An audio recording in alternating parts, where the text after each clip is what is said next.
Bueno, entonces vamos a comenzar con la segunda parte de la clase de hoy. El tema es infecciones, conducta en la guardia y el disertante es el doctor Abel Gómez, especialista en infectología. Buen día, doctor, ¿cómo anda? Puede comenzar. Hola, buen día. Bueno, muchas gracias. Eh, el tema de hoy, que hacemos prácticamente todos los años, es tomar a la fiebre como motivo de consulta en la guardia externa. Siempre lo hacíamos presencial y bueno, por la coyuntura actual vamos a hacerlo en este formato de, de webinario, digamos, ¿sí? El tema de la fiebre en la guardia externa es un tema bastante amplio, bastante complejo, así que la idea es tratar de eh, intentar convencerlos de que hay una forma más sencilla de pensar a los pacientes con fiebre en la guardia, que sirva para atender a los pacientes y que sirva también para un modo, una guía de estudio de estudiar el tema, ¿sí? Eh, Como les decía, el tema es amplio, pero cuando pensé la charla, se me ocurrió que uno podría empezar por los denominadores comunes, qué cosas afectan, digamos, tangencialmente a cualquier causa de fiebre en la guardia desde el punto de vista infectológico. Eh, y se me ocurrió que hay dos cosas que son muy importantes no pasar por alto cuando uno evalúa a un paciente con fiebre en la guardia. Estamos acá. Y los dos temas que me parece que son denominadores comunes son, en primer lugar, no pasar por alto enfermedades graves. Entonces, hagamos la lista de diagnósticos diferenciales que hagamos cuando uno evalúa a un paciente con fiebre en la guardia. Lo importante es siempre primero pensar en causas graves, ¿sí? Sería un error, por ejemplo, que un paciente tenga cefalea y fiebre, decirle que simplemente está engripado, que simplemente puede tener un dengue, mandarlo a la casa y a lo mejor estamos en presencia de una meningitis aguda líquido turbio, o estamos en presencia de una hemorragia supraracnoidea, o decirle a un paciente que simplemente tiene una erisipela o una celulitis y que en realidad estemos en presencia de una infección necrosante de piel y partes blandas, o que el paciente tenga petequias y decirle que las petequias son por la fiebre y sea una meningococcemia, etc. Entonces, una primera idea que me gustaría que se lleven es que hagan la lista de diagnósticos diferenciales que hagan cuando uno está en la guardia, tratar de siempre pensar en qué enfermedades muy graves uno podría pasar por alto.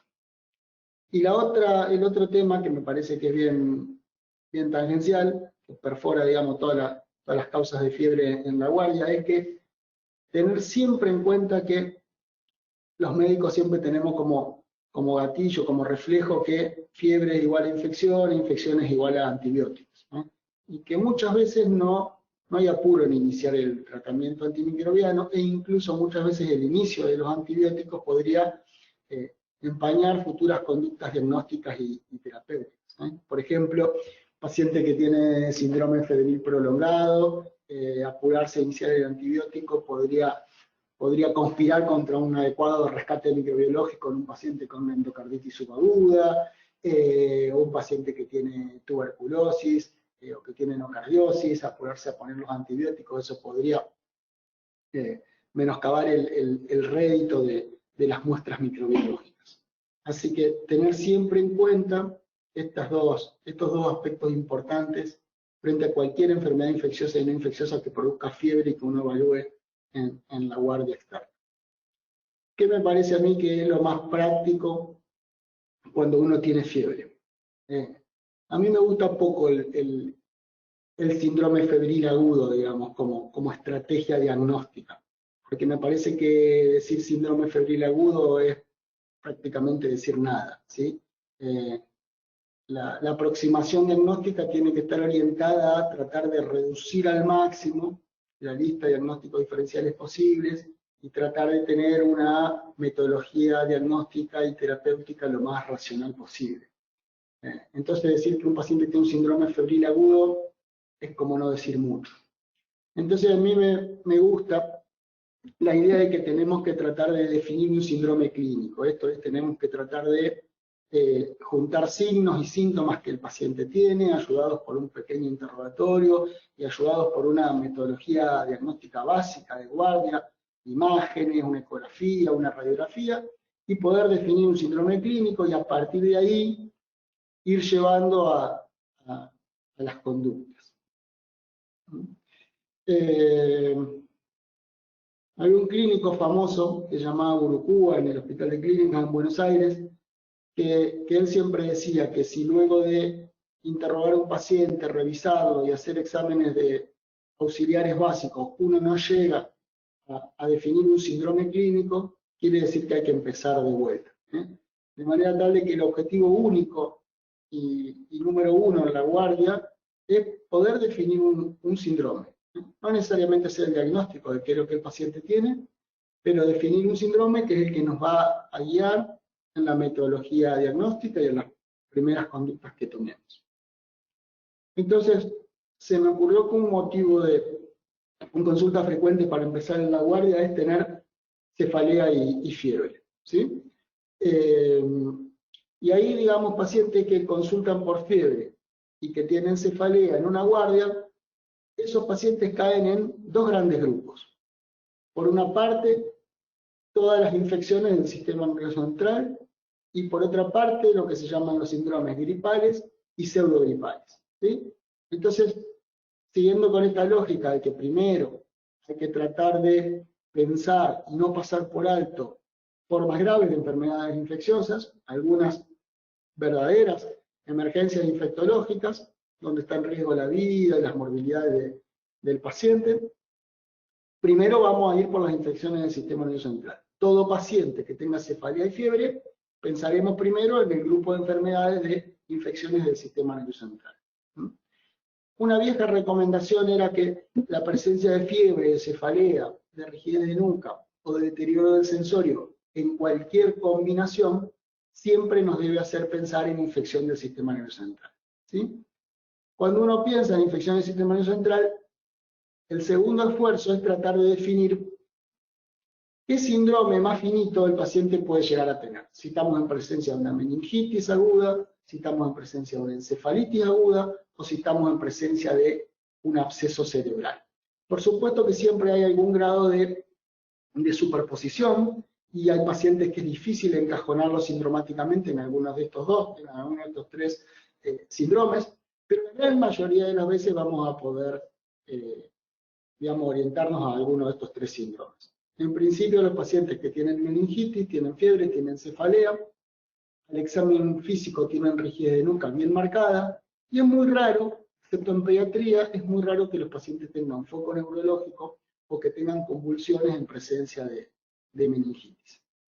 Y un punto muy importante, prácticamente todos los pacientes con meningitis aguda tienen un sensorio claro. El paciente está lúcido, el paciente puede contarles qué es lo que les pasa, no tiene cambios conductuales, no tiene problemas cognitivos, ¿sí? Simplemente le duele la cabeza, tiene fiebre, a veces vomitan, tienen fotofobia, pero están lúcidos y les puede contar qué es lo que les pasa. En cambio, los pacientes que tienen encefalitis aguda suelen tener fiebre, suelen tener cefalea, pueden tener rigidez de nuca al examen físico, pero por sobre todas las cosas, por el interrogatorio indirecto uno va a darse cuenta que el paciente tiene cambios conductuales, que el paciente deterioró el sensorio, que el paciente hizo cosas incoherentes, y muchos pacientes con encefalitis tendrán como elemento importante un foco neurológico o van a tener convulsiones, ¿sí? O sea, como una convulsión febril y que el paciente salga con foco o que salga con un estatus que no se recupera o con un posictal que no se recupera. Entonces, si tuviera que decirle qué elemento clínico probablemente sea el más importante para diferenciar un paciente con encefalitis y uno con meningitis, les diría esto. El sensorio y el cambio de conducta es lo más importante. Ustedes van a ver pacientes que tienen meningitis y que tienen deterioro del sensorio, pero en realidad esos son pacientes evaluados tardíamente. Ya ese paciente seguramente ya lleva 2, 3, 4, 5 días de cefalea y fiebre con sensorio claro, y en algún momento la meningitis, obviamente las estructuras craneales están en íntimo contacto, la inflamación de las meninges en algún momento produce inflamación del parénquima cerebral, entonces ahí ya uno tiene una meningoencefalitis. Es el punto donde la meningitis clínicamente se parece a una encefalitis. Pero la encefalitis, al ser el parénquima cerebral, un órgano dañado primariamente por la infección, el cambio conductual y el deterioro del sensorio va a ser un elemento inicial de la enfermedad. Va a aparecer ya desde las primeras horas, ya desde que el paciente tiene cefalea y fiebre. Los pacientes que tienen absceso cerebral también pueden tener fiebre, pueden tener cefalea, pero un dato importante es que muchos pacientes con absceso cerebral tendrán foco neurológico o tendrán convulsiones, y un elemento importante del interrogatorio es que muchos de estos pacientes van a tener el antecedente inmediato de haber tenido alguna infección de estructuras parameningias, infecciones sinusales, otitis, faringitis, amigdalitis, algún foco infeccioso facial, craneal, que después por contigüidad haga un absceso cerebral, ¿sí? Una vez que uno sospecha que el paciente tiene meningitis o encefalitis, el tercer paso sería hacer una punción lumbar, tomar la decisión de hacer una punción lumbar.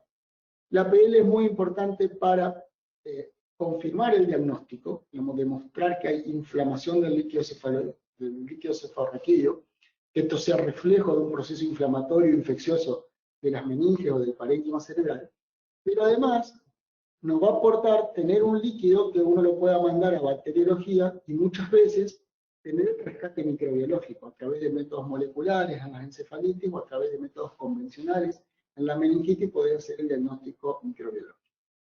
El problema, entre comillas, es que pacientes que tienen hipertensión endocraniana tienen un gradiente de presión cefalocaudal, digamos, tienen más presión en el encéfalo, en los ventrículos, que en el líquido cefalorraquídeo que hay en la médula, ¿sí? Este gradiente podría ser agravado si uno hace una punción lumbar y saca líquido de la médula, y el agravamiento de este gradiente podría desencadenar un enclavamiento de las estructuras cerebrales en la tienda del cerebelo y generar un enclavamiento clínico y que esto conduzca a la muerte del paciente o a secuelas importantes.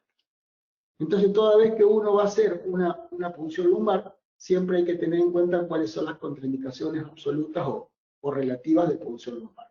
En principio, todo paciente que ustedes sospechen que tiene meningitis y que tenga edema de papila al fondo de ojo o que tenga un foco neurológico de vía larga, en principio esas son contraindicaciones para hacer una punción lumbar, ¿sí? Entonces ese paciente primero tendrá que tener una imagen de encéfalo y si en la imagen no hay efecto de masa, no hay desplazamiento de la línea media, no hay abscesos, no hay ninguna de todas esas cosas, uno podrá proceder a la punción lumbar. De todo modo, el concepto más importante no es tanto de si primero vamos a hacer la PL y después la imagen, o si primero la imagen y después la PL, sino más bien recordar que la meningitis aguda del líquido turbio es una de las pocas emergencias infectológicas. En infectología, emergencia infectológica se define como el paciente donde la mortalidad y las secuelas a largo plazo vienen de la mano de la celeridad del diagnóstico y el tratamiento adecuado, ¿sí? Y en general esto se mide en horas, esto es, tratar una meningitis adecuadamente ahora, o en 2 horas, o en 4 horas, o en 6 horas, cambia la mortalidad y el pronóstico del paciente, ¿sí? Uno tiene que apresurarse, y este apresuramiento se mide en horas, esta celeridad se mide en horas, hay que apurarse con el tratamiento adecuado. Entonces muchos trabajos en el mundo vieron que el retraso que produce hacer una tomografía antes de hacer una punción lumbar, si el paciente finalmente tiene una meningitis de líquido turbio, esto hace que ese paciente ande peor. Digamos, los resultados son peores en retrasar la punción lumbar para hacer una neuroimagen. El concepto básico hace unos cuantos años es que si uno va a decidir, estaríamos acá en el algoritmo, si uno va a decidir que el paciente requiere una neuroimagen antes de hacer la PL, habrá que tomar hemocultivos e iniciar el tratamiento empírico antes de enviar al paciente a hacer una tomografía. Y luego, a la vuelta de la tomografía, haremos una punción lumbar. Por supuesto que ese esquema antimicrobiano va a menoscabar un poquito el rendimiento microbiológico, pero bueno, vamos a tener los hemocultivos tomados, donde ahí vamos a poder tener un rescate microbiológico importante. Vamos a tener el GRAM, que no se altera tanto por el antibiótico previo, y por supuesto vamos a tener un buen porcentaje de pacientes con cultivo positivo. Y en el peor de los casos, tendremos el diagnóstico por el físico-químico de una meningitis aguda de la comunidad, líquido turbio, y esto lo conocemos que es producido por 2 o 3 gérmenes y podremos llevar a cabo un tratamiento empírico adecuado. Si el paciente no tiene contraindicaciones para hacer una punción lumbar, procederemos inmediatamente a hacer la punción lumbar, a tomar hemocultivo e iniciaremos el tratamiento. Y ahí el cultivo va a tener un rédito un poquito mejor. Pero este es el concepto principal que me parece que quiero que se lleven. Si van a hacer una neuroimagen porque sospechan que el paciente tiene riesgo de enclavamiento, tomar hemocultivos e iniciar el tratamiento antimicrobiano. No retrasen el tratamiento esperando la tomografía y a la vuelta a hacer la punción. Eso en general, aún en las instituciones que disponen de tomógrafo en la institución, produce un retardo significativo en el inicio del tratamiento adecuado. Creo que está programado que las preguntas sean al final, pero si sobre la marcha quieren ir haciendo alguna pregunta, yo por ahí las voy viendo. Y si me parece pertinente ir contestándolas sobre la marcha, por ahí es más provechoso, no sé. Muy bien. El segundo gran grupo de pacientes que pueden ir a una guardia y consultar por cefalea y fiebre, dijimos que es caer, digamos, en los síndromes gripales y los síndromes pseudogripales, ¿sí? Todo el mundo conoce lo que es una gripe, y hace muchos años que se acuñó el término de síndrome gripal, ¿eh? Y este síndrome es un cuadro básicamente agudo, el paciente recuerda exactamente cuándo empezó a estar enfermo, recuerda incluso a qué hora, ello volvió del trabajo, tuvo fiebre y se empezó a sentir mal. Y estos pacientes tienen gran quebrantamiento del estado general, tienen mucha astenia, ¿sí? Tienen mialgias marcadas, tienen cefalea marcada y tienen fiebre. Y un dato muy importante es que en general la vía aérea superior está comprometida. Muchos pacientes tienen congestión de la vía aérea superior, tienen rinorrea, tienen disfonía, tienen dolor de garganta. Y ese dato es muy importante para pensar en virus respiratorios de la comunidad.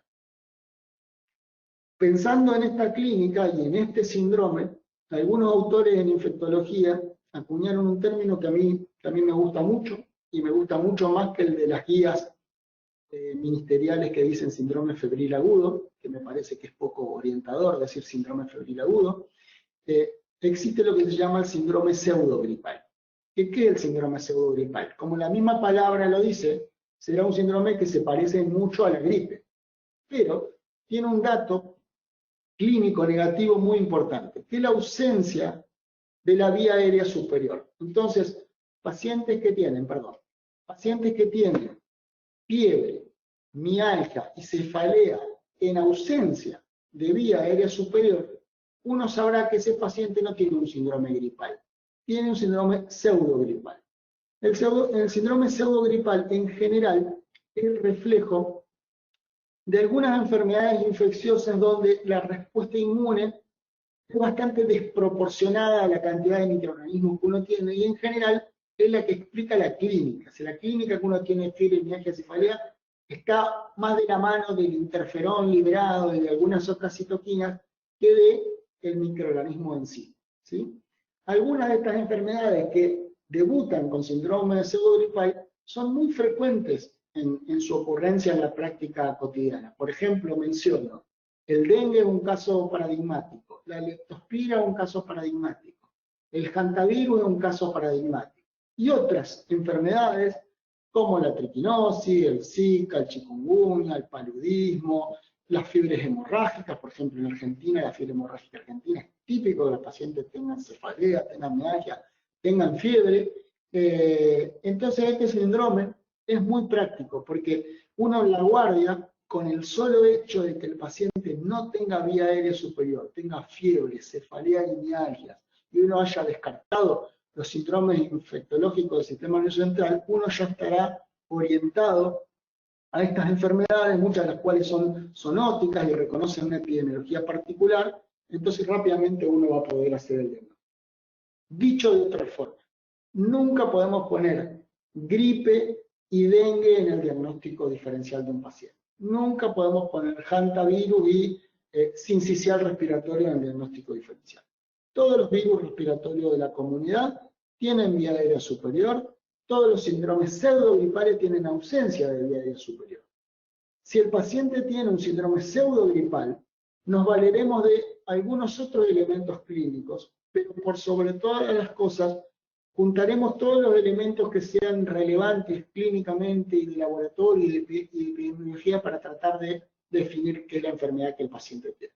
Por ejemplo, muchos pacientes van a tener, aparte de este síndrome pseudogripal, vómito, diarrea, algunos tendrán inyección conjuntival, algunos tendrán dolor abdominal, pero por sobre todas las cosas miraremos el laboratorio y veremos que, por ejemplo, los pacientes que tienen lepto tendrán leucocitosis, tendrán neutrofilia, tendrán aumento del eritro, ¿sí?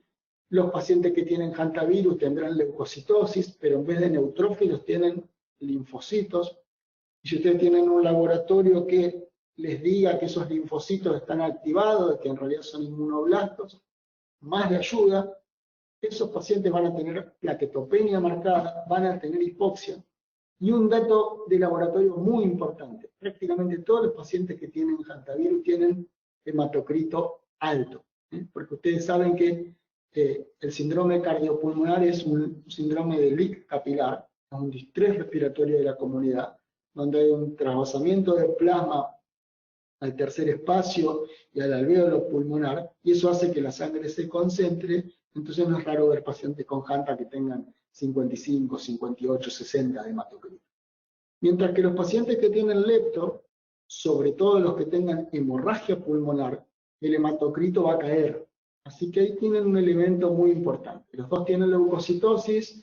Si tienen suerte que le miren que uno tiene linfocito y otro neutrófilo, mejor. El eritro no ayuda mucho, la plaquetopenia no ayuda mucho, la hipoxia no ayuda mucho. El hepatograma, en general el HANTA tiene transaminasa y la lepto tiene bilirrubina, pero por sobre todas las cosas, síndrome pseudogripal con compromiso pulmonar grave, miren el hematocrito. Si el hematocrito es alto, habrá que pensar en hantavirus, y si el hematocrito es bajo, habrá que pensar en hemorragia pulmonar por lepto. Esto no es solo una orientación diagnóstica, ya veremos que tiene implicancias, digamos, terapéuticas muy importantes. Los pacientes con lepto y hemorragia pulmonar hay que reanimarlos como si fuera una neumonía grave de la comunidad. Los pacientes que tienen HANTA hay que ser muy cautos con la cantidad de líquido que se administran, porque estos pacientes hay que hiporreanimarlos desde el punto de vista hidroelectrolítico y tener un umbral más bajo de uso de noradrenalina, y eso hace la sobrevida de los pacientes. Está acuñado el término de hiporreanimación permisiva, ¿sí? Si no, estos pacientes, si uno los hidrata mucho, como si fuera una sepsis o una neumonía grave, hacen distrés respiratorio, que se ponen difíciles de manejar a la ventilación, aunque uno los prone, aunque uno les ponga PIP, aunque uno los oxigene, hacen hipoxias refractarias y fallecen. Los pacientes que, por ejemplo, tienen dengue, ¿sí? Para poner otro caso paradigmático de síndrome pseudogripal, en el laboratorio tienen leucopenia marcada, ¿sí? Ese dato es importantísimo. Prácticamente todos los pacientes con dengue tienen 3.000, 2.500 glóbulos blancos. La eritro es normal o incluso es bajita. Muchos pacientes tienen 2 de litro, 3 de litro. Las artrangias son marcadas. La mitad de los pacientes tienen un exantema pruriginoso tipo escarlatiniforme, así como una lija, con puntitos muy chiquititos. Y la gran mayoría de los pacientes con dengue tienen transaminasas elevadas, por 5, por 8, por 10. No es raro ver 300, 400, 500 de transaminasas en un dengue, ¿sí? Estoy seguro que muchos de ustedes estarán pensando que, bueno, que es muy fácil diferenciar entonces entre gripe y los otros virus respiratorios, adenovirus, sincicial, parainfluenza, todo, y todos estos síndromes pseudogripales, pero estoy seguro que todos están pensando dónde ponemos al COVID en este esquema de razonamiento, ¿sí? Todos estamos preocupados por esta pandemia, y la verdad que tengo que decirles que el COVID está complicado para ponerlo en blanco sobre negro en este esquema. Las primeras series decían que la mayoría de los pacientes que tenían COVID, a pesar de ser un virus respiratorio de la comunidad, no tenían vía aérea superior, lo cual dificultaba el diagnóstico diferencial, porque ahí sí uno tendría que poner, por ejemplo, el dengue en el diagnóstico diferencial o la lepto en el diagnóstico diferencial con COVID. Sin embargo, ahora hay cada vez más bibliografía que dice que, bueno, que hay un porcentaje no despreciable de pacientes que sí tienen vía aérea superior, bueno, que muchos tienen digeusia, que muchos tienen disglusia, muchos tienen adenofagia, pero no es tan clara la vía aérea superior que tienen y cuando la tienen es bastante leve. Nosotros los pacientes que tuvimos internados en el hospital prácticamente todos tuvieron, pero no es una cosa que sea tan marcada y tan evidente y tan precoz como ocurre con los virus respiratorios de la comunidad. Así que en el contexto de la alerta que tenemos con esta pandemia, la verdad que el COVID por ahora tenemos que guiarnos mucho más por el nexo epidemiológico y por otros elementos clínicos, pero no tanto por la ausencia o la presencia de vía aérea superior que tan útil nos era en la evaluación de estos pacientes. Muy bien, otro síndrome frecuente, el paciente que es sintomático respiratorio y que tiene fiebre, ¿sí? Esto es un motivo de consulta también frecuente en la guardia. Esto vamos a pasarlo bastante rápido, pues lo conocen todos. Tener una neumonía adquirida en la comunidad es igual a tener algunos síntomas, algunos signos, como tos, disnea, expectoración, dolor en punta de costado, semiología de condensación, que en realidad es signo, no síntoma, está mal puesto acá en la diapo. Los pacientes tienen fiebre, tienen escalofrío, muchos pacientes con neumonía grave o pacientes añosos pueden tener confusión, pueden tener taquipnea, y si estos signos y síntomas vienen de la mano de una consolidación lobar o segmentaria con o sin derrame pleural, el paciente tendrá una neumonía. Pongo abajo aquí diagnósticos diferenciales que me parece que son muy importantes, que me parece que son causas frecuentes de error en el diagnóstico de estos pacientes, causas frecuentes de uso irracional de antibióticos, y la verdad que lo que uno ve es que en las guardias todo paciente que tiene síntomas respiratorios y fiebre cae en la bolsa de neumonía y todos se llevan puesto un esquema empírico para neumonía adquirida de la comunidad. Y van a ver que si uno hace el esfuerzo de definir el síndrome clínico, les va a quedar claro que la mayoría de los pacientes pueden tener diagnósticos alternativos. Por ejemplo, el más común, bronquitis aguda simple de la comunidad, será un paciente que tiene los mismos signos y síntomas que un paciente con neumonía, pero en la radiografía o en la semiología no tendrán consolidación lobar. Entonces esos pacientes en general no tienen consolidación y suelen tener semiología bronquial, como si fuera un paciente asmático. Esos pacientes que tienen bronquitis aguda simple reconocen como causa etiológica a los virus en el 90% de los casos, y es una de las causas más frecuentes en el mundo de uso irracional de antibióticos. Entonces, paciente que tenga semiología, que parezca una neumonía, que tenga semiología bronquial y que no tenga consolidación en la radiografía, es tratamiento sintomático y control. Existen otros dos síndromes clínicos que me parece que están poco valorados en la comunidad médica. El más importante me parece a mí el síndrome de neumonía crónica. ¿Qué es el síndrome de neumonía crónica? Bueno, un paciente sintomático respiratorio por más de 2 semanas de evolución, en general llevan meses de evolución de síntomas respiratorios, y son pacientes que en general en la enfermedad actual uno nota que perdieron peso, que perdieron en forma significativa peso, más de 10 kilos en general. Y que cuando uno mira el laboratorio, puede haber varias cosas, eritro alta, PCR alta, FAL alta, unas cuantas cosas, pero por sobre todas las cosas estos pacientes tienen anemia. Entonces, una idea importante me parece es recordar que ningún paciente que tenga neumonía aguda de la comunidad va a perder peso en forma significativa y ningún paciente con neumonía aguda de la comunidad debería tener anemia en el laboratorio. Estos pacientes que tienen infiltrados segmentarios, lobares, a veces tienen lesiones medio específicas como cavitaciones, como nódulos, adenopatías mediastinales, Estos pacientes que tienen lesiones en la imagen, en las imágenes de tórax, que tienen pérdida de peso y que son sintomáticos respiratorios crónicos, en Argentina la causa número 1 es la tuberculosis. Presten atención que la mayoría de los pacientes que vean con tuberculosis seguramente pasaron por varias instituciones de salud y seguramente pasaron por varios esquemas antimicrobianos para neumonía aguda de la comunidad. Entonces, con el solo hecho de ver que estos pacientes tienen neumonía crónica y no neumonía aguda de la comunidad, uno entiende por qué estos pacientes fueron mal interpretados y maltratados.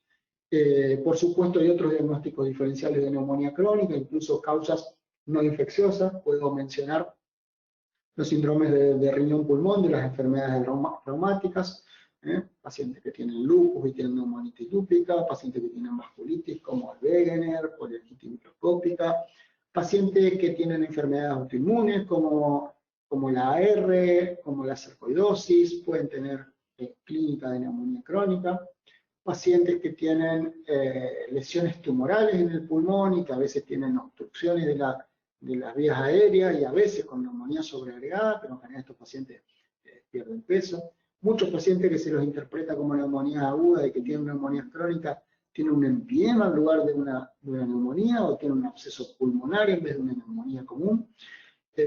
Así que tengan en mente esto: síntomas de muchas semanas de evolución, anemia en laboratorio, pérdida de peso. No piensen en los gérmenes de neumonía adquirida en la comunidad, no indique el esquema antimicrobiano como neumonía aguda.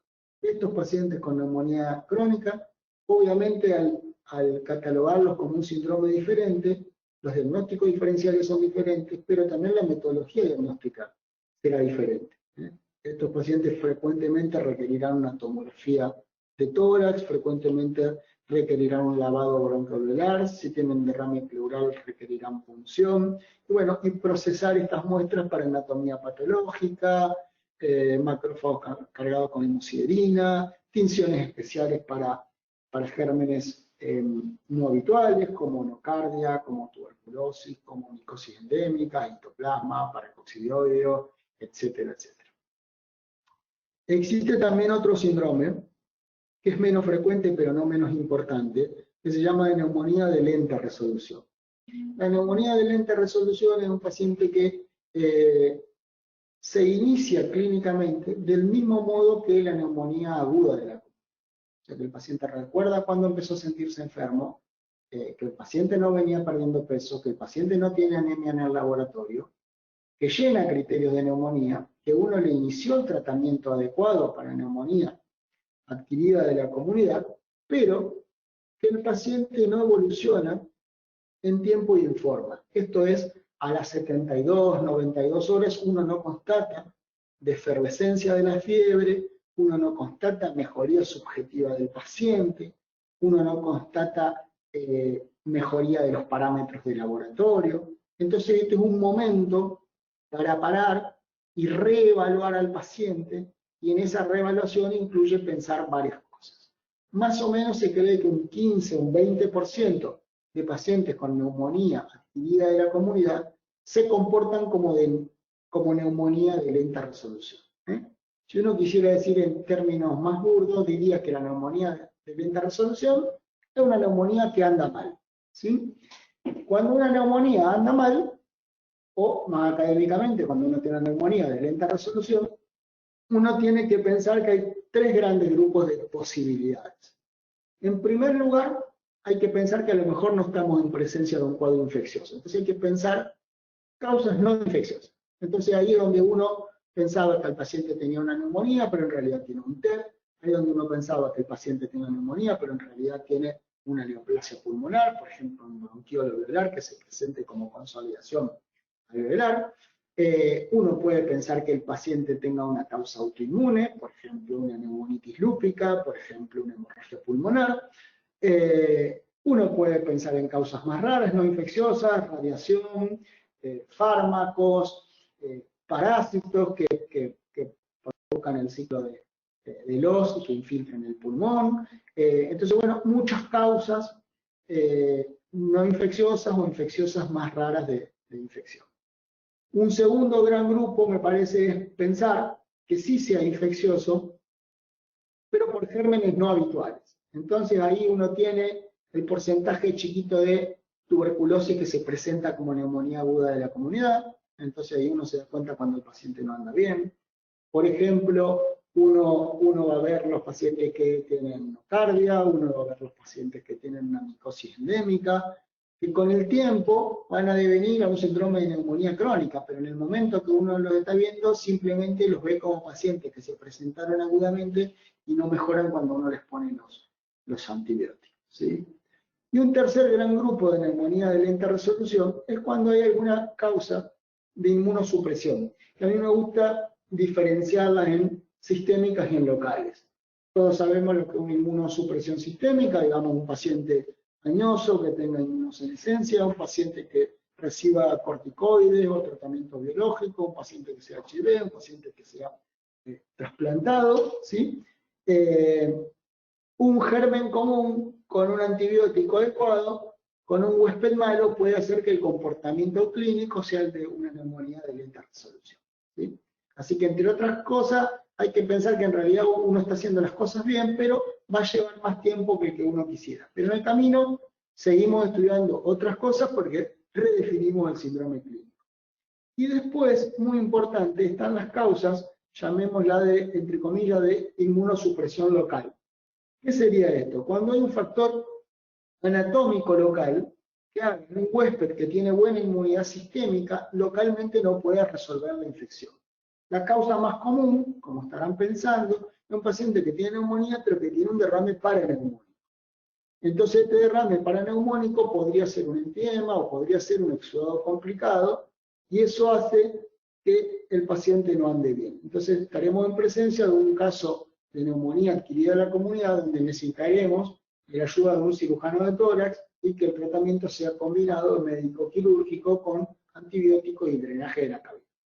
También hay causas locales en el parénquima pulmonar. Por ejemplo, una causa común de neumonía de lenta resolución son las neumonías posobstructivas. Pacientes que tienen neoplasia del pulmón obstruyen el bronquio y generan distalmente una neumonía. Esos pacientes no andan a la velocidad que uno quisiera.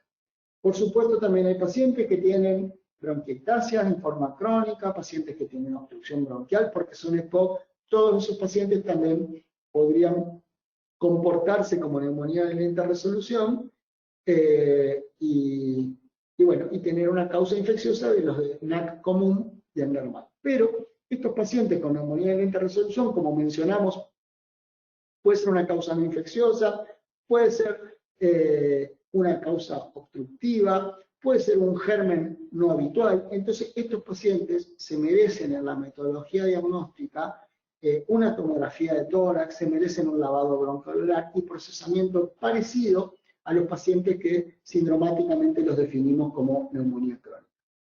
Fíjense qué importante que es afinar todo lo que uno pueda el síndrome clínico que el paciente tiene. Fíjense cómo cambiamos las etiologías, cambiamos la metodología diagnóstica, cambiamos los pronósticos, cambiamos la necesidad de usar antibióticos, simplemente definiendo el síndrome. Neumonía adquirida en la comunidad, fácil para todos, antibiótico, el paciente anda bien.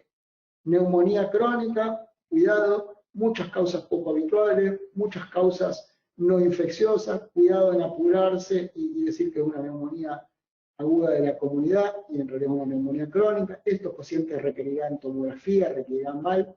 Bronquitis aguda simple, cuidado, uso irracional de antibióticos. Neumonía de lenta resolución, cuidado, podemos estar pasando por alto que no sea un germen común o que sea un germen común, pero hay algo de base que haga que la neumonía no ande bien. Por supuesto, cuando ustedes vean en la guardia un paciente con neumonía adquirida en la comunidad, segunda cosa muy importante es definir la gravedad del paciente, ¿sí? Porque eso va a definir la conducta, digamos, la urgencia de iniciar el antibiótico, la necesidad de internar al paciente, en qué lugar de la institución internarlo, con qué frecuencia controlarlo si al paciente uno lo va a dar de alta, ¿sí? Hay muchos scores, a mí el que más me gusta, que me parece que es práctico, que es fisiológico, que se basa, digamos, en datos objetivos, el que se llama CURB, que en los últimos años agregaron 65, poniendo la edad como un criterio más. El CURB 65 es un score que le asigna un punto a cada uno de estos elementos. C es la confusión, digamos, de la alteración del sensorio. La U es de urea, la alteración renal alterada. La R es de frecuencia respiratoria, más de 20 de frecuencia respiratoria se considera un punto en el curve de gravedad. Y B de blood, presión sanguínea menor a 20, se considera como un punto. Y tener más de 75 años, un punto. Si los pacientes tienen uno o ninguno, pueden manejarse ambulatoriamente. Si tienen 2 del CUR, se internará en sala general, y si tiene 3 o más, se internará en cuidados intensivos. Por supuesto, recordar siempre que ningún score digamos, reemplaza al juicio clínico, y siempre hay que tener en cuenta comorbilidades del paciente y, por supuesto, en nuestro país, factores sociales y de contención del paciente y acceso fácil a un sistema de salud. Así que, bueno, a veces uno termina internando un paciente que no tiene, por ejemplo, 2 elementos del CUR, pero a lo mejor tiene 1 y una comorbilidad, o 1 y un factor social importante. Muy bien. Otra conjunción sintomática frecuente es la presencia de celulitis y fiebre. Es un motivo de consulta común en las guardias. Y de vuelta, lo que charlamos en la primer diapo, primero, no pasemos por alto enfermedades graves.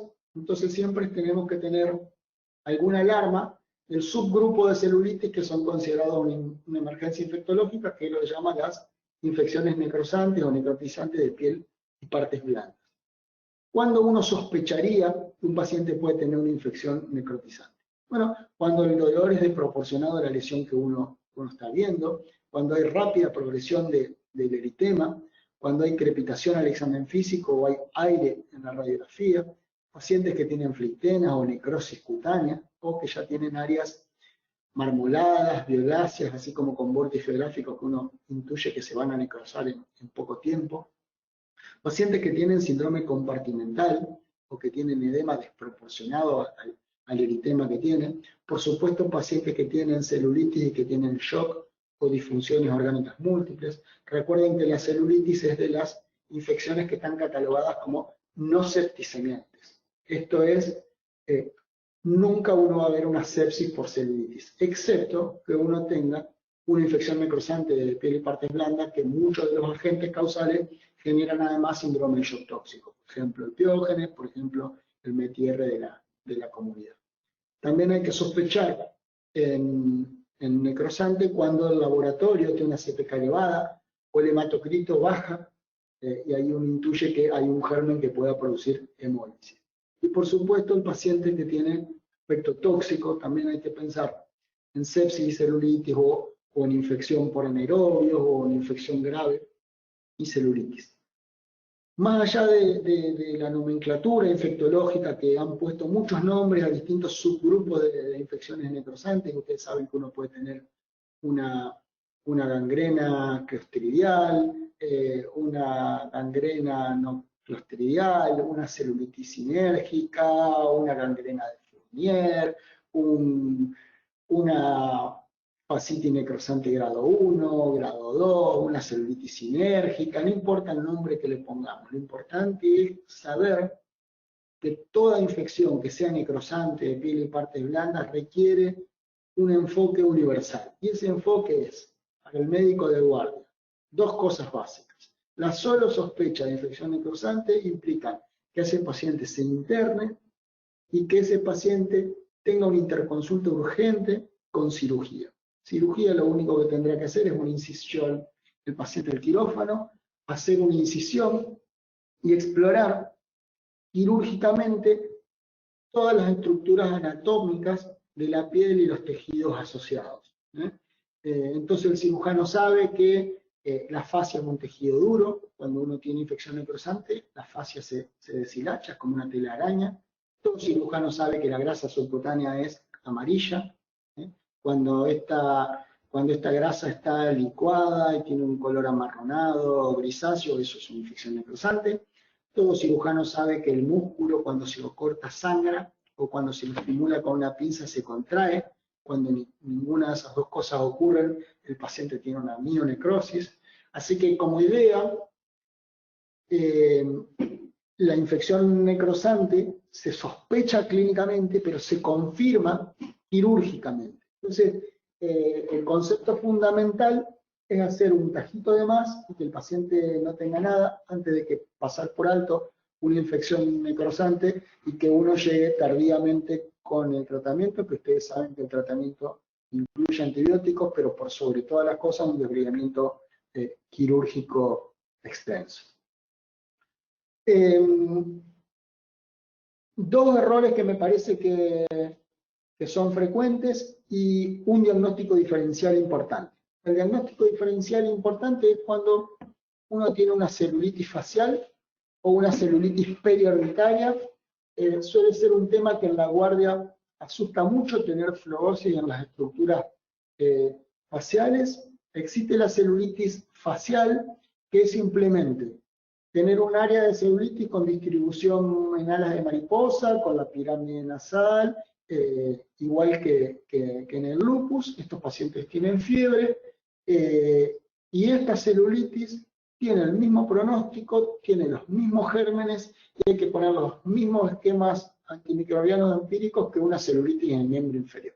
Esto tiene un pronóstico excelente, a pesar de que esté en la cara y asuste un poco que el paciente tenga gran extensión de eritema. Y asusta un poquito más tener eritema en los párpados, lo que se llama una celulitis periorbitaria. Acá, muy importante en la guardia es diferenciar la celulitis periorbitaria preseptal de la retroseptal. Ustedes saben que casi todas las estructuras del ojo tienen un septum que separa, digamos, las estructuras faciales de la grasa retroocular, de la vasculatura del ojo, de la inervación del ojo y de los músculos que le dan movilidad al ojo. El organismo preserva estas estructuras más sensibles retroseptales con una fascia muy dura. Entonces, en general, las infecciones de alguna de esas estructuras no pasan a la otra. Entonces, cuando uno tiene una celulitis periorbitaria preseptal, eso es de muy buen pronóstico. En general, los gérmenes también son gérmenes comunes y estos pacientes se pueden manejar en la casa. En cambio, cuando uno tiene una celulitis retroseptal, esto es mucho más grave, se compromete la grasa, se compromete la vasculatura, se puede tener una trombosis del seno cavernoso, muchas veces hace falta un desbridamiento quirúrgico. Así que cuando uno tiene eritema alrededor del globo ocular, es muy importante esta diferenciación. Y acá nos podemos basar simplemente por la clínica. Tres elementos muy importantes. Que el paciente no tenga proptosis, que el paciente no tenga dolor ni limitación a la movilidad ocular y que el paciente no tenga alteración de la visión. Cualquiera de todos esos tres elementos en su esfera negativa, es igual a internar al paciente, pedir interconsulta con cabeza y cuello, pedir una tomografía con cortes finos en la estructura ocular. Entonces, que el paciente sería que tenga proptosis, que le duela al mover el ojo o que tenga limitación a la movilidad ocular o que tenga alteración de la visión. Todas esas cosas hacen pensar en celulitis periorbitaria retroseptal. Y como error frecuente, charlando de celulitis, me parece que el error más frecuente es diagnosticar como celulitis cuando hay flebosis sobre una articulación o sobre una prótesis. Entonces, estos pacientes en realidad tienen celulitis, pero tienen celulitis desde el punto de vista anatomopatológico, tienen inflamación de las estructuras de la piel y asociadas, pero la etiología microbiológica y la conducta médica es completamente distinta a la de la celulitis o a la de la erisipela. Si uno tiene, por ejemplo, flebosis arriba de una articulación, por ejemplo, uno podría tener una monoartritis gonocócica o una monoartritis por estáfilo. Entonces, el esquema antimicrobiano que usemos para una celulitis podría no cubrir estos gérmenes, pero más importante, estos pacientes podrían requerir drenaje quirúrgico asociado al uso de los antibióticos. Entonces, esto no es una celulitis porque vieron que las palabras construyen mundo. Entonces, decir celulitis en una guardia es igual a que me venga a la mente estafilometriaceae, estafilometriaceae R de la comunidad, estreptococo, ampicilina sulbactam y a la casa. Pero en realidad, cuando la flebosis está arriba de una articulación, ese paciente por ahí tiene una artritis séptica, por ahí tiene una bursitis séptica, por ahí tiene una hemartrosis, por ahí tiene gota, por ahí tiene una piomiositis de las estructuras musculares cercanas a la articulación. Todas esas cosas uno las ha visto y han sido mal interpretadas como celulitis. Y mucho más importante, o igualmente importante, es cuando hay flebosis sobre una prótesis. De vuelta, si hay una prótesis abajo, habrá flebosis local, pero ahí no hay estreptococo, ahí hay gérmenes nosocomiales, ahí hay una prótesis abajo, entonces esto será una infección protésica precoz o una infección protésica tardía. Ahí, por ejemplo, será importante no empezar con un esquema antimicrobiano, sino internar al paciente, pedirle consulta al traumatólogo, entrar al quirófano, hacer una toilette mecánico-quirúrgica, tomar muestras para microbiología múltiples y después empezar un esquema empírico y después ajustarlo y tratar acorde. A veces hará falta retirar el material protésico y colocar un espaciador, a veces no, pero sepan que flebosis por arriba de una articulación pueden ser miles de cosas y no una celulitis, y flebosis arriba de una prótesis en general una infección protésica. Lo mismo correría para otro tipo de prótesis, por ejemplo, una celulitis en la superficie de la mama, una persona que tiene prótesis mamaria, tampoco es una celulitis, sino es una infección protésica. ¿Sí? Reconoce una etiología microbiana distinta, una metodología diagnóstica distinta y conductas terapéuticas distintas. De vuelta, subrayando una vez más la importancia de definir adecuadamente el síndrome que el paciente tiene. En esta diapo pongo endocarditis como título. Muchos notarán que parece contradictorio. Vengo insistiendo en que tenemos que definir el síndrome clínico y no hablar de una enfermedad, y acá pongo la palabra endocarditis, que es ya definir el diagnóstico de la enfermedad. Los pacientes no vienen con rótulo de hola, tengo endocarditis, sino los pacientes vienen con fiebre y algo más a la guardia. El problema de la endocarditis, que es una enfermedad que tiene 1000 caras. Nunca en la vida van a haber dos endocarditis iguales, ni siquiera van a haber dos parecidas. Cuando las miren en detenimiento, todas las endocarditis son diferentes. Es la gran simuladora del mundo moderno. Antes lo era la sífilis, ahora lo es la endocarditis. Entonces, en endocarditis es difícil pensar en un síndrome clínico, ¿sí? Pero entonces hice al revés, puse el título de endocarditis, pero sería hacer el ejercicio intelectual de pensar cuáles son todos los síndromes clínicos que uno puede tener en la guardia, en donde la endocarditis uno tenga que colocarla como uno de los diagnósticos diferenciales. Entonces les digo, paciente que viene a la guardia con síndrome febril prolongado de origen desconocido, bueno, la endocarditis es un diagnóstico diferencial. Entonces ese paciente que tiene FOD, a lo mejor tendrá que internarse para estudio, ¿sí? Si un paciente tiene sepsis de la comunidad y hemocultivos positivos para un microorganismo que cause endocarditis infecciosa, ese paciente tendrá que poner a la endocarditis como diagnóstico diferencial. Sé que suena raro que ustedes digan en la guardia que ya tienen un hemocultivo positivo, pero muchos pacientes con febril prolongado, por consulta ambulatoria, los médicos les solicitan hemocultivo y a veces el paciente va a la guardia o lo llama por teléfono al médico, el médico le dice vayan a la guardia, cuando reciben el resultado positivo. Y por ahí hay un paciente que hace 1 mes y medio que tiene fiebre y resulta que el hemocultivo dio positivo para Streptococcus viridis o dio positivo para enterococo. Entonces, hemocultivos por gérmenes típicos de endocarditis, uno tiene que sospechar endocarditis. También hay que sospechar endocarditis en los siguientes síndromes. Toda vez que el paciente tenga fiebre y estas asociaciones sindromáticas.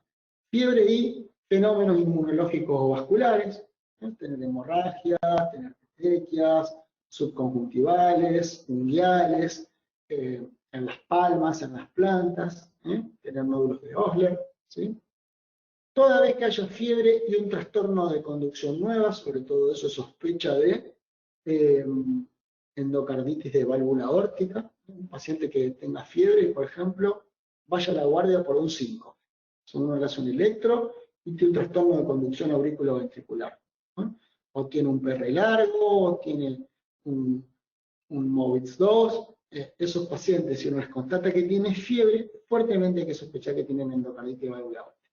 Todo paciente que tenga fiebre tiene una manifestación embólica, que tengan cianosis, por ejemplo, en el dedo gordo, que tengan marmolado en algún miembro, que tengan hematomas en las plantas del pie, esos pacientes hay que sospechar que tengan endocarditis, que tengan fiebre y un accidente, que en el fondo eso es una embolia más, ¿sí? Todo paciente que tenga fiebre, oligoartritis, bursitis y o lumbalgia, por ejemplo, acá van a ver que la lumbalgia febril sería el síndrome que estos pacientes tienen. 40-50% de pacientes con endocarditis tienen lumbalgia febril. Todo paciente que tenga fiebre y un dispositivo cardíaco, todo paciente que tenga fiebre y alguna valvulopatía predisponente, por ejemplo, que el paciente sea conocido, que tenga fiebre reumática o que tenga una estenosis aórtica severa, que ya esté medio en lista quirúrgica, o algún paciente que tenga una prótesis, que tenga una válvula protésica. Entonces, bueno, todos estos pacientes que tengan cualquiera de todos estos síndromes, uno pondrá la endocarditis como diagnóstico diferencial. ¿Y qué es lo que hay que hacer? Dos cosas: tomar hemocultivos y hacer un ecocardiograma, y esa es la metodología básica de un paciente con endocarditis. Una pregunta frecuente es: ¿cuántos juegos de hemocultivos tomar? ¿Cuántos frascos hay que tomar en cada juego? Y la respuesta es muy sencilla: no importa, porque lo que está bien estudiado es que el principal determinante del rédito de un hemocultivo es el volumen de sangre cultivada, ¿sí? Los frascos de hemocultivos, según la marca que uno compre y según el tamaño que uno compre, tienen una cantidad máxima de sangre admitida para poner en el hemocultivo, porque tiene que guardar una proporción entre la sangre y el medio de cultivo líquido, ¿sí? Entonces, si los frascos que uno usa admiten 5 centímetros, será un número. Si admiten 10 centímetros, será otro número. Lo que se sabe es que el rédito es 3% de rédito por cada centímetro cúbico de sangre que uno cultiva. Entonces, todo paciente con sospecha de endocarditis tiene que tener cultivado 30 centímetros cúbicos de sangre. Si ustedes cuentan con frascos automatizados, por ejemplo, quienes trabajen en hospitales públicos, los frascos admiten 10 centímetros. Así que un juego de 3 frascos es suficiente y uno después puede empezar el antibiótico. Si uno trabaja con frascos más artesanales o de marcas argentinas, que son más chiquitas y admiten, por ejemplo, 5 centímetros, 4 centímetros, bueno, a esos pacientes habrá que sacarles, por ejemplo, en 2 días diferentes, 2 juegos de 3 frascos cada uno, entonces sacar 6 frascos poniendo 5 centímetros en cada uno.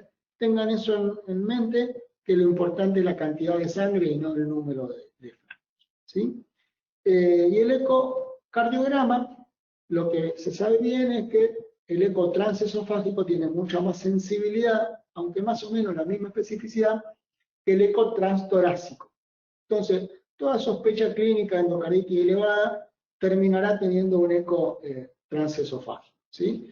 Especialmente algunos pacientes requieren transesofágico de entrada. Por ejemplo, pacientes que tengan un dispositivo cardíaco y se sospeche, por ejemplo, una infección asociada a un CDI o una vegetación de un cable, o tener un portal colocado, o paciente adicto a drogas endovenosas, o que por algún motivo se sospeche endocarditis derecha, o que el paciente tenga muy mala ventana por enfermedad pulmonar crónica. Esos pacientes tendrán que tener transesofágico de inicio.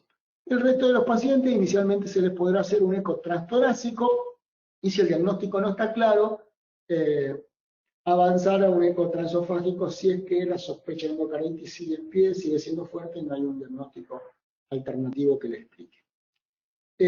Y así como les pongo acá qué hacer, les pongo también qué no hacer. De vuelta, primera diapo, los errores frecuentes en la guardia. ¿Qué no hacer? No iniciar antibióticos.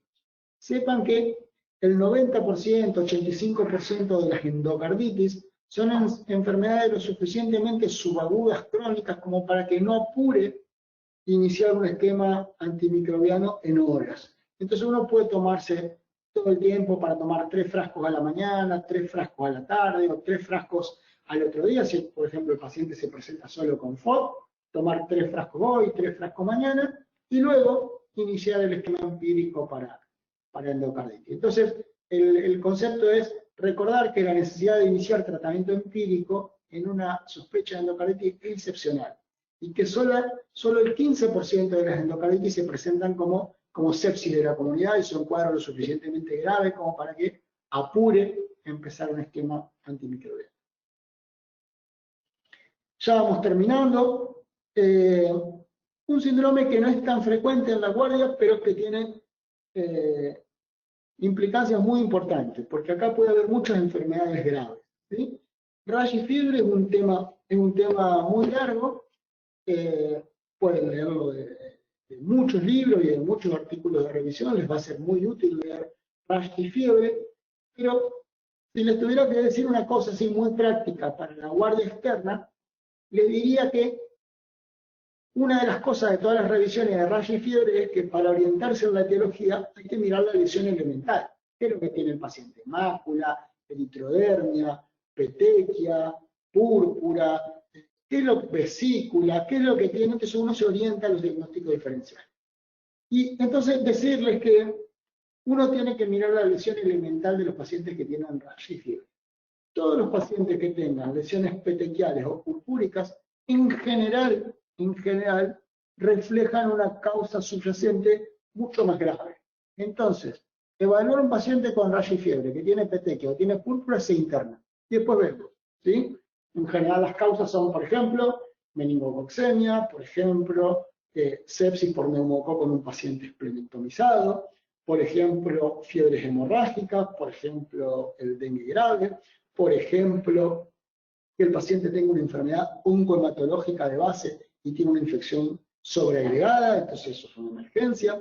Por ejemplo, que el paciente tenga una vasculitis sistémica, por ejemplo, que el paciente tenga una PTI. Entonces, piensen en las causas de lesiones petequiales purpúricas y fiebre y van a ver que la gran mayoría son enfermedades que requieren atención rápida. Entonces, como moraleja les diría, en la guardia, consulta por rash y fiebre, si tienen púrpura o si tienen petequia, se interna, interconsulta con hematólogo, con clínico y con infector.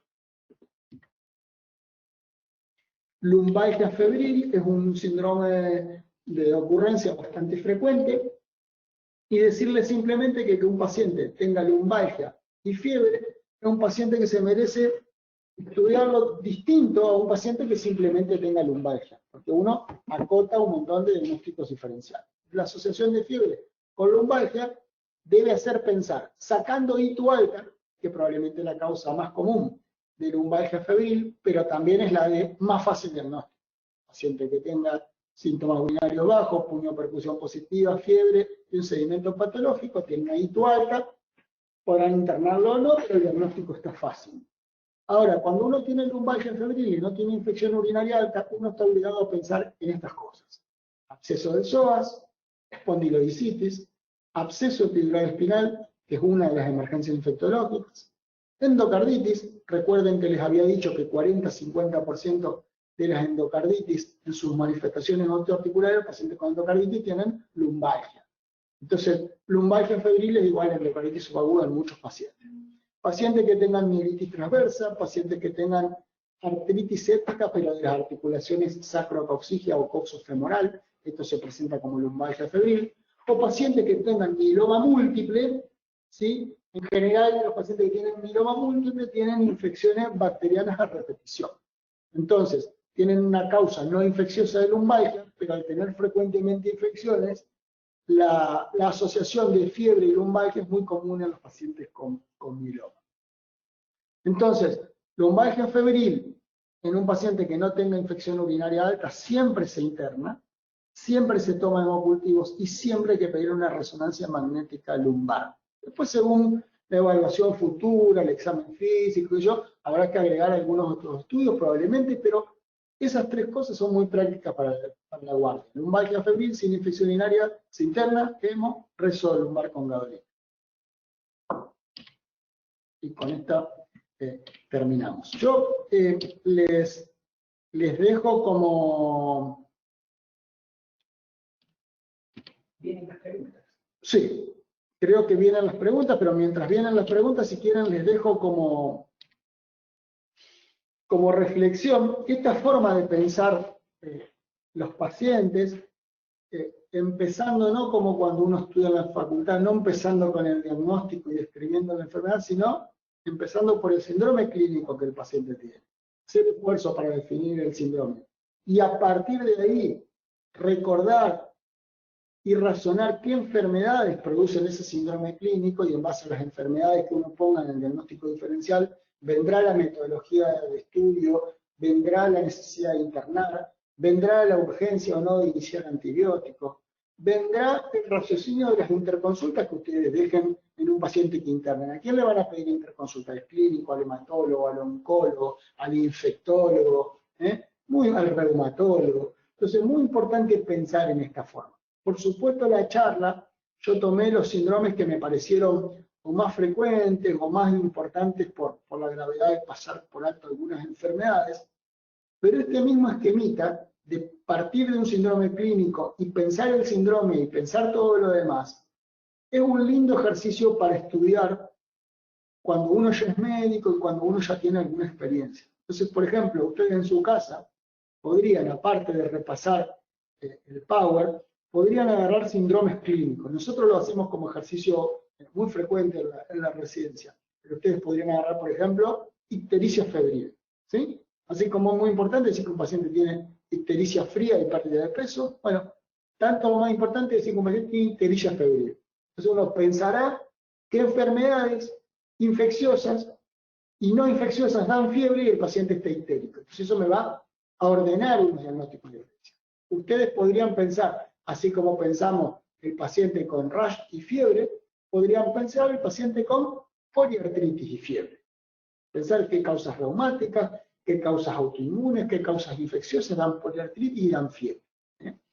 Podrían pensar, bueno, derrame pericárdico y fiebre. Podrán pensar muchos síndromes clínicos y ponerle fiebre y pensar cuáles son las causas frecuentes. El solo hecho de que ustedes lo armen así en la cabeza les va a dar un hándicap gigante en la práctica cotidiana. Así que, de vuelta, mi reflexión es, no solo lean el Power, no solo compren lo que les digo en una charla, hagan lo propio como herramienta de estudio. Úsenlo como una suerte de derrotero, de guía de estudio para cuando ustedes encaren un tema. No estudien más temas sueltos, porque estudiar temas sueltos disgrega el razonamiento. Por supuesto, en algún momento hay que estudiarlo, ese momento en general es el pregrado, cuando uno, a tontas y a locas, tiene que acumular información como si el cerebro fuera una alcancía. Pero en algún momento, ese conocimiento hay que darle un valor agregado. Hay que ponerlo todo junto, hay que aprovecharlo para que ese conocimiento venga a la mente cuando uno evalúa a un paciente. Y creo que esta es la forma más razonada, digamos, de estudiar la infectología. Yo lo aprendí así, me lo han enseñado así en infectología, pero probablemente esto aplique para muchas especialidades médicas. Pero de vuelta, hagan ese esfuerzo cada vez que ustedes estudien un tema, en vez de agarrar un capítulo de un tema, piensen en un síndrome, y de ese síndrome vayan picoteando a muchas enfermedades que den ese síndrome. Por ejemplo, el UpToDate, que mucha gente lo usa, a mí, por ejemplo, me gusta mucho, y me gusta mucho porque está, entre otras cosas, diagramado así.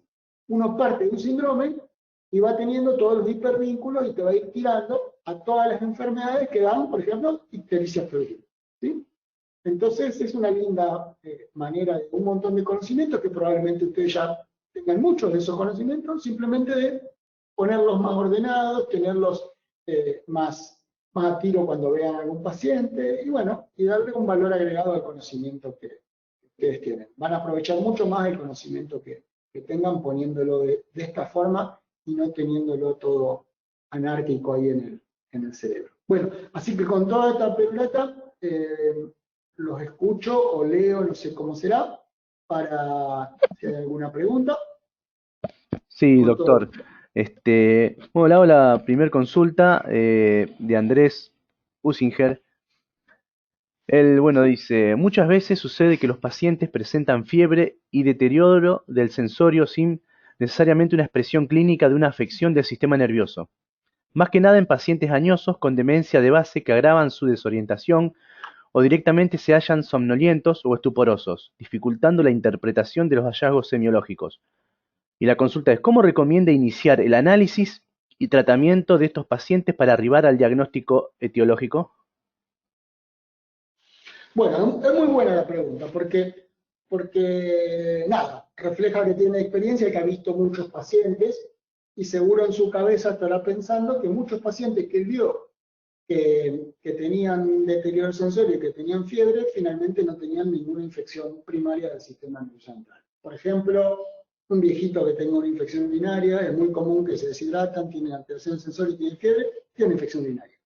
Es muy común que una neumonía aspirativa en un paciente alcohólico, en un paciente añoso, también tiene deterioro sensorio y no es un síndrome primario del sistema nervioso central. Pero de vuelta, acá me parece que la charla, y que me parece que es una cosa importante en la guardia, tener esto en mente.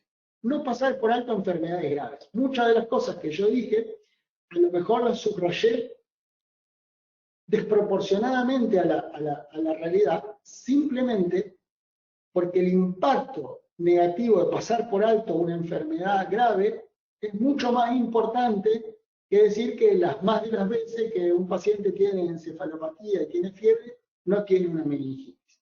Porque de tanto ver infecciones urinarias con alteración del sensorio, van a empezar a ver que un montón de pacientes que tienen meningitis o encefalitis fueron mal evaluados como infección urinaria en un viejito sondado y finalmente tienen una meningitis por listeria. Entonces, de vuelta, uno, por supuesto, alteración del sensorio y fiebre, uno pondrá infección del sistema nervioso central, uno pondrá síndrome gripal y pseudogripales, y podrá poner cualquier causa, básicamente sepsis y deshidratación en un paciente frágil, las va a poner el diagnóstico diferencial. Pero acá lo importante es que, cuidado, que no se escape que tenga una infección primaria. Ahí me parece que va a venir de la mano un dato muy importante, por interrogatorio directo o indirecto muchas veces, que es la cefalea. Difícilmente una encefalopatía por sepsis de cefalea. En cambio, los pacientes que tienen meningitis y los pacientes que tienen encefalitis, la cefalea es importantísima. Entonces ahí me parece que hay un elemento útil, ¿sí? A mí me gusta una idea de... Solomon es un infectólogo inglés que escribe mucho de encefalitis, a mí me gusta mucho, y él dice, la encefalitis, cuando escribe encefalitis, la encefalitis es una enfermedad rara, de ocurrencia rara, eso ocurre uno en 60.000 pacientes. Pero la situación clínica de que uno se enfrente con un paciente y tenga elementos clínicos que hagan sospechar encefalitis es muy frecuente. Y un poco esta es tu pregunta. Nos vamos a encontrar con un montón de pacientes que tienen delirio, alteración del sensorio, somnolencia y fiebre. Pondremos a la encefalitis, pondremos a la meningitis, pondremos al absceso cerebral como diagnóstico diferencial y la mayoría no lo van a tener. Pero solo de razonar de ese modo y de tener siempre presente que siempre no hay que pasar por alto lo más grave, será que en nuestra práctica cotidiana de tantas infecciones urinarias con encefalopatía que veamos, cuando tengamos una meningitis no se va a pasar por alto. Así que me parece que esa es un poco la moraleja. Entiendo perfecto la pregunta, me parece que es tanto más frecuente que las infecciones del sistema nervioso central tener una causa alternativa de encefalopatía y de fiebre, pero pensemos siempre en estas combinaciones, fiebre, cefalea, alteraciones sensoriales o rigidez de nuca, siempre pensemos en infección del sistema nervioso central. No estoy diciendo que los pacientes que tengan esto van a tener infección del sistema nervioso central. Noten también que, por ejemplo, el dato de la rigidez de nuca en los pacientes dañosos también es difícil. Pero bueno, nada, el interrogatorio es bastante importante, el interrogatorio indirecto es bastante importante, y conocer las 24 horas, las 48 horas previas del paciente son muy importantes. Yo siempre digo que, por ejemplo, los pacientes que tienen meningitis y que tienen deterioro del sensorio, ustedes van a descubrir que esos pacientes alcanzaron a consultar 2 o 3 veces la guardia y fueron lúcidos. fueron lúcidos con vómito y cefalea, con fiebre, y le decían una u otra cosa, le ponían algún tratamiento sintomático, en algún momento el paciente deteriora el sensor. Pero ahí es cuando uno, por interrogatorio indirecto, habla con el familiar y dice, doctor, hace 3 días que estamos yendo a la guardia. Y estaba perfectamente bien, recién ahora está confuso. Bueno, ese paciente tuvo una meningitis aguda, al líquido turbio, pero uno la está agarrando medio de paseo. Ya lleva 3 días de evolución. Entonces, acá me parece lo mismo. Si el paciente viene con encefalopatía, preguntar por las últimas 24 o 48 horas de cefalea importante. Pacientes que tienen meningitis y que tienen encefalitis, no hay que preguntarle por cefalea, que lo dicen solo. Es el síntoma capital para ellos, es lo que más les altera la calidad de vida, lo que más les molesta, lo que más los afecta, y es lo que primero te dicen. Así que, y el familiar es lo que más recuerda que el paciente les dijo que le pasaba. Así que, bueno, a mí me parece que la cefalea es un elemento importante. Recuerden también que los médicos viejos decían que era preferible una PL de más antes que una meningitis tratada tardíamente. O decían también las frases de el solo hecho de pensar en infección del sistema nervioso central es igual a hacer la PL. O sea, el solo hecho de poner en el diagnóstico diferencial a una meningitis, si la estás pensando, tenés que hacer una punción lumbar para confirmar o descartar. Por supuesto, no es una verdad absoluta esto, pero es una orientación para decir que siempre tenganlo presente. Me parece que en la guardia, la vorágine de todos los días, las ambulancias, de tanto ver cosas banales, tanta tipi y dexa, todas estas enfermedades habitualmente se pasan por alto, y por eso a lo mejor peco de subrayar con más énfasis que el que les corresponde, digamos, que el lugar real que tienen. Pero bueno, esa es la idea. Perfecto, doctor. Siguiente consulta de Germán Ramos. ¿Cuál es el tiempo de espera promedio de un hemocultivo? Bueno, depende de varias cosas. El principal, si el paciente recibió antibióticos previamente o no.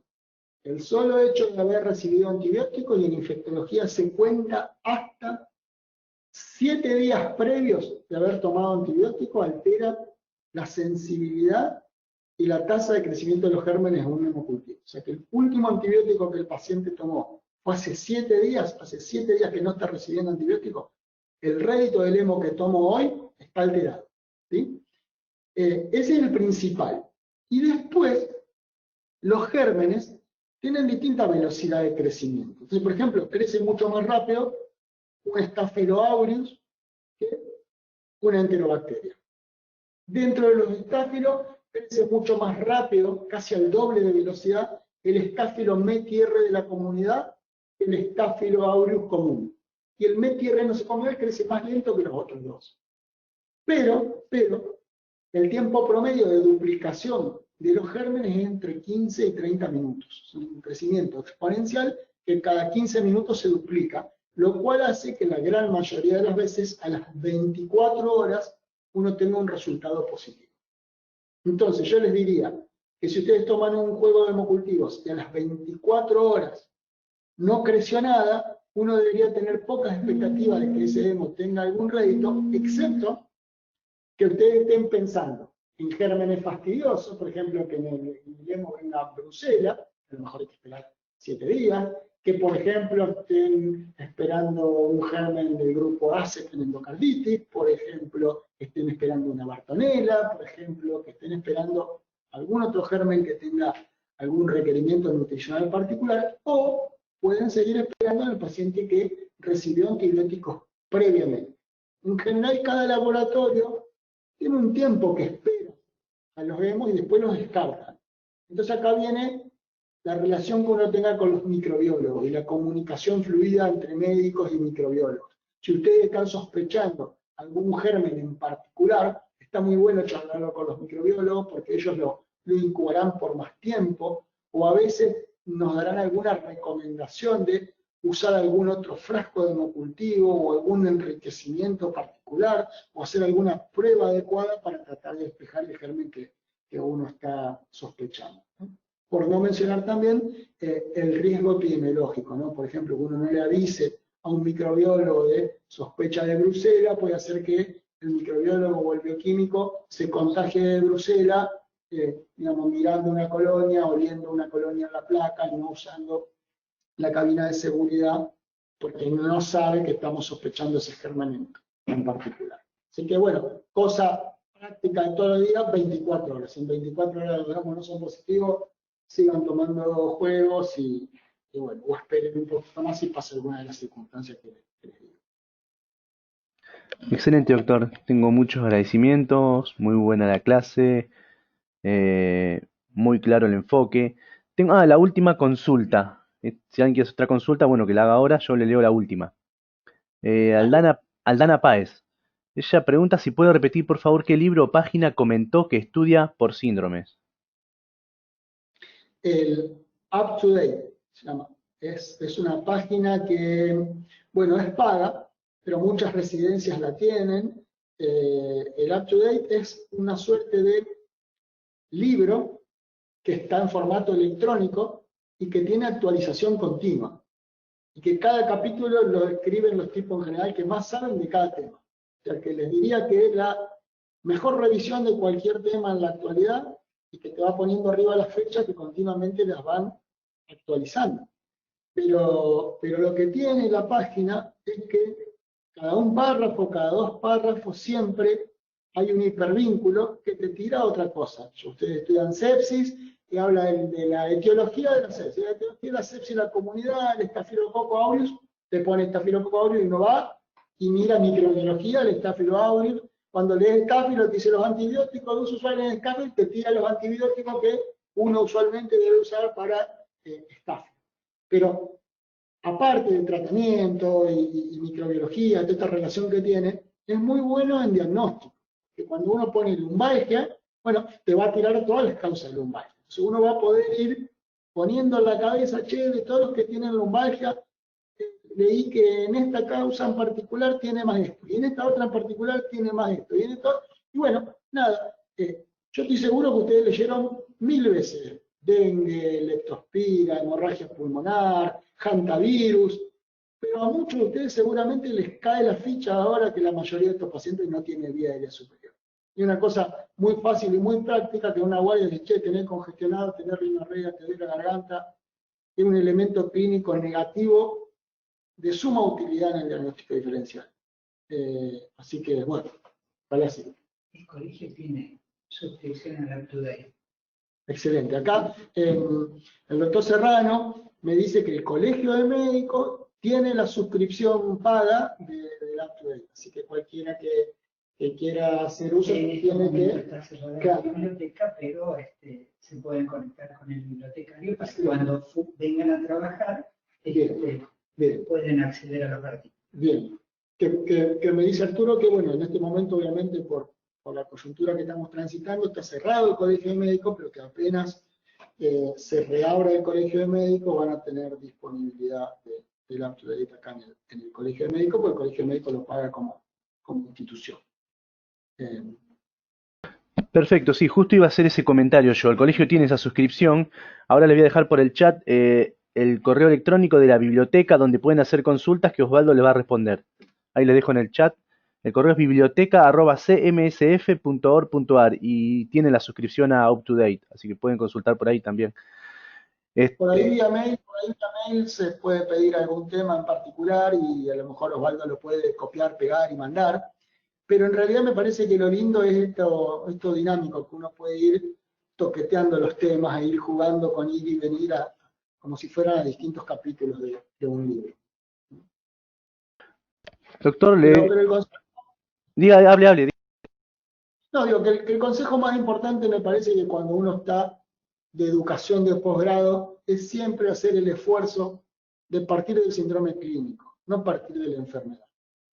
Resistan a ir y leer un tema que ya tiene el diagnóstico desde el título. No lean neumonía por neumococo, no voy a decir no lean. Me parece que es más práctico leer la enfermedad cuando uno ya tiene un paciente y ya hizo un diagnóstico. Uno estudia los síndromes, ve los pacientes, diagnostica a tal paciente de borrelia. Bueno, mirá, era un síndrome de una borrelia. Ahora voy y leo borrelia. Ahora ya sé que tengo el diagnóstico. Entonces, bueno, voy sumando muchos más detalles pero eso hace a la sintonía fina, ¿sí? No es tan práctico para el asistencialismo cotidiano leer por temas sueltos. Lean integradamente. En el fondo, un poco la inteligencia es eso, ¿no? Es poder ir y echar mano a todos los datos que uno tiene y ponerlos de la forma más ordenada posible. Y no torpemente tenerlos simplemente como si estuvieran almacenados y nada más. Perfecto, doctor. Una última consulta que entró ahora de María Eugenia Rolón. Ella pregunta, Sí. en un paciente con sospecha de sepsis, donde no se puede establecer foco, luego de pancultivarlo, ¿con qué tratamiento empírico debemos comenzar? Bueno, esto sería, sindromáticamente, sería sepsis de la comunidad. Un paciente que viene con sepsis de la comunidad. Hay un montón de esquemas empíricos para sepsis de la comunidad, pero en principio los dos gérmenes más frecuentes de sepsis de la comunidad son el Staphylococcus aureus, ¿sí? Y las enterobacterias. Entonces uno tiene sepsis de la comunidad por una peritonitis, por una perforación intestinal, por una infección urinaria alta, y son las causas comunes de sepsis de la comunidad. Los esquemas clásicos eran poner, por ejemplo, cefalotina y un aminoglucósido. Es un muy buen esquema si uno no tiene foco, ¿sí? Entonces uno no está sospechando que hay anaerobio, uno no está sospechando que el foco es abdominal, donde ahí cambiaría, ¿sí? Pero la cosa, bueno, ampicilina sulbactam es otro esquema muy bueno para sepsis de la comunidad. Uno cubre las enterobacterias sensibles y uno cubre el Staphylococcus aureus metisensible. La cosa cambió un poquito en los últimos años porque ahora tenemos el famoso Staphylococcus aureus meticilino resistente de la comunidad. Este germen es un germen muy común, el germen que da la forunculosis a repetición, lo que la gente le dice los nacidos. Y bueno, mucha gente que tiene forúnculos a repetición en algún momento tiene una bacteriemia. Ingresan a los hospitales y a los sanatorios por sepsis, a veces con impactos osteoarticulares, a veces con impactos en el pulmón, con pacientes bien graves. Y ahí poner cefalotina y una aminoglucosis o ampicilina es un error grave, porque bueno, ningún metalactámico cubre la filometierre de la comunidad. Entonces, en el último tiempo, sepsis de la comunidad, el agregado de vancomicina es un antibiótico importante.